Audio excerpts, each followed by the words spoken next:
Oi, gente! Esse vídeo de hoje é sobre a história de uma seguidora, uma sobrevivente do abuso emocional narcisista. Essa vítima, ela não quis se identificar, o que é um direito dela, né? E ela nomeou a carta como a enganação. Eu, aos 15 anos, e minha irmã, com 14, fomos levadas por uma tia, irmã da minha mãe, a uma igreja dita pentecostal, localizada em Copacabana. Participamos do grupo jovem e fazíamos evangelismo na praia, ou seja, distribuíamos panfletos e falávamos do amor de Deus. Ficamos felizes em ajudar na obra do Senhor e o nosso coração estava cheio de alegria. Também tínhamos que assistir os cultos aos domingos para que houvesse uma consagração, ou seja, uma separação entre nós e o mundo. Assim aprendi. Eu gostava de ajudar as pessoas e a palavra que estava sendo dada em suas Bíblias, quando elas não a encontravam.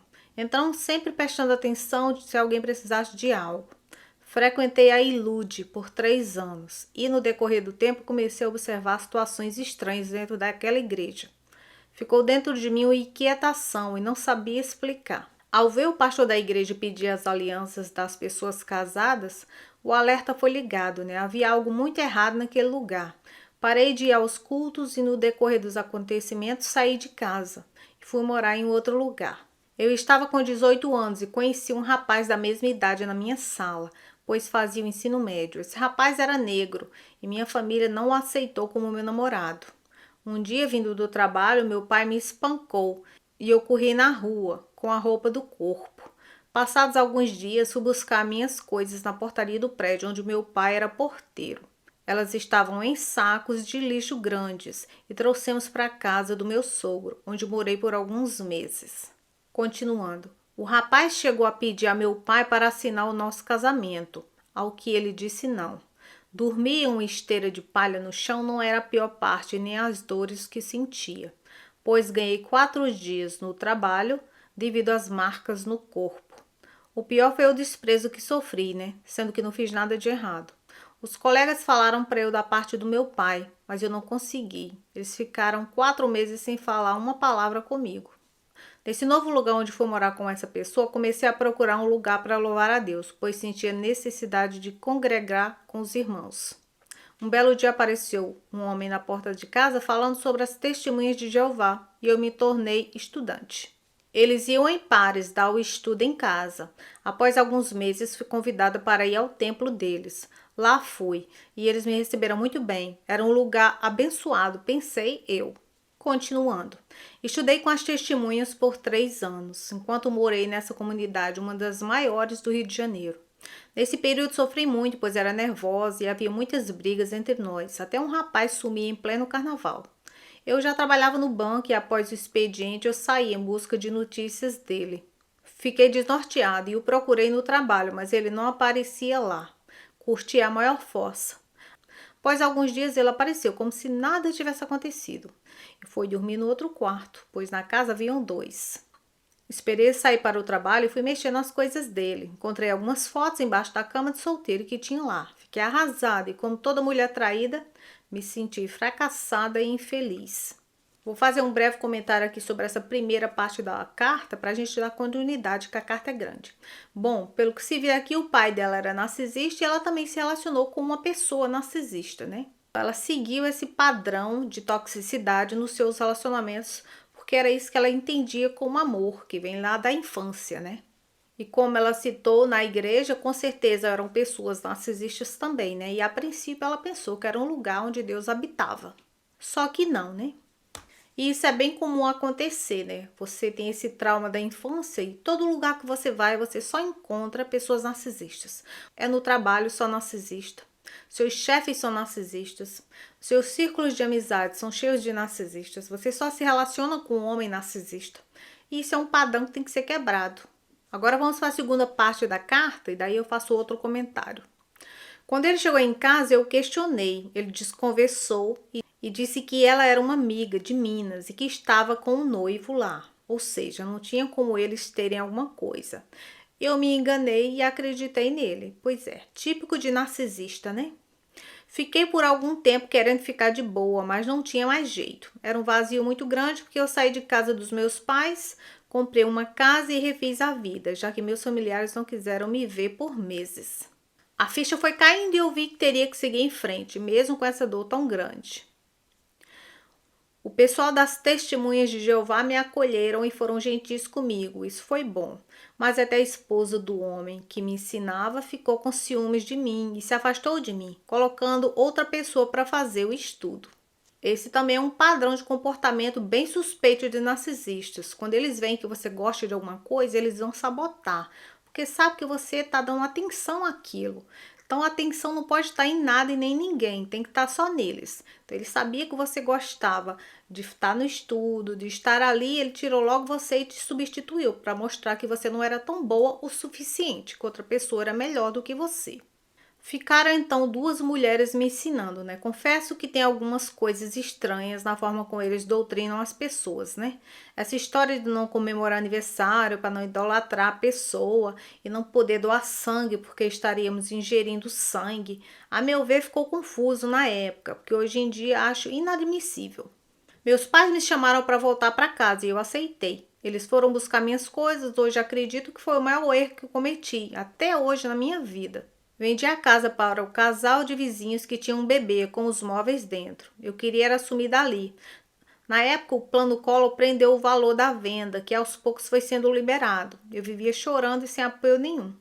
Um final de semana após o trabalho, peguei minha mochila, coloquei roupas e saí. Peguei um ônibus para Santa Cruz. Eu fui para a casa de uma amiga da família, mas não sei o que houve no caminho, que fiquei parada no ponto final lá da rodoviária de Santa Cruz. Eu estava deprimida e comecei a pensar em me atirar embaixo do ônibus quando ele parasse. Chorei ali sentado uma tarde inteira, era um vazio existencial grande. Não percebi apoio da família nem ouvi sequer uma palavra de consolo. Não me lembro se fui para a casa da amiga da família ou se voltei para casa. Deu um apagão na minha memória. Fui também para a casa de um tio da minha mãe, um velho casado e com um filho. A esposa dele era alguém muito legal. Por isso fui passar um fim de semana lá. Um belo dia eu estava dormindo e o marido dela, ao me ver acordar, me chamou para deitar com ele em uma cama. Eu falei que se ele fizesse algo, eu ia começar a gritar. Então eu subi correndo para a laje de casa. Fui embora no outro dia. Ela não soube dessa história. E a hoje sabida mãe narcisista não me deixou contar nem para meu pai. Durante algum tempo eu recebi ligações do banco, mas a pessoa não falava nada. Toda vez que eu ia atender, ninguém respondia. Fiquei com uma nítida impressão de que era o cara me ligando e sem coragem de falar. Um belo dia recebi uma ligação e era ele me convidando para o encontro, pois queria falar sobre a venda da casa. Eu fiquei enrolando sem querer encontrá-lo, eu já havia começado um novo relacionamento, pois o tempo passou e eu dei uma nova chance para o amor. Conheci um rapaz que era cliente do banco. Ele recebia seus proventos na agência em que eu trabalhava. Ao atender a ligação do ex, resolvi marcar um encontro em frente ao trabalho dele em Ipanema. O atual foi comigo e ficou nos observando de longe para ver se ele teria alguma atitude agressiva. Vou fazer aqui um breve comentário para a gente prosseguir a leitura da carta. Então, não esperem que pessoas narcisistas te dêem um suporte, te apoiem em nada, tá? Porque eles querem te ver na merda, eles querem te ver na miséria, eles querem te ver sofrendo, eles querem te ver morrendo. Então, eles vão te desamparar, eles vão te desmerecer, eles vão te humilhar, eles não estão nem aí para você, porque causar dor em você não dói neles. E quanto mais você precisa de uma pessoa narcisista, mais eles fazem o inferno da tua vida, mais eles te humilham. Então, nunca precise de uma pessoa narcisista para nada, porque de fato você não precisa dela para nada. É ela que precisa de você, para você dar o suprimento para elas.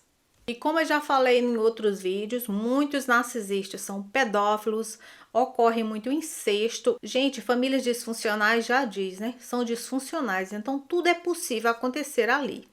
Vamos lá, continuando.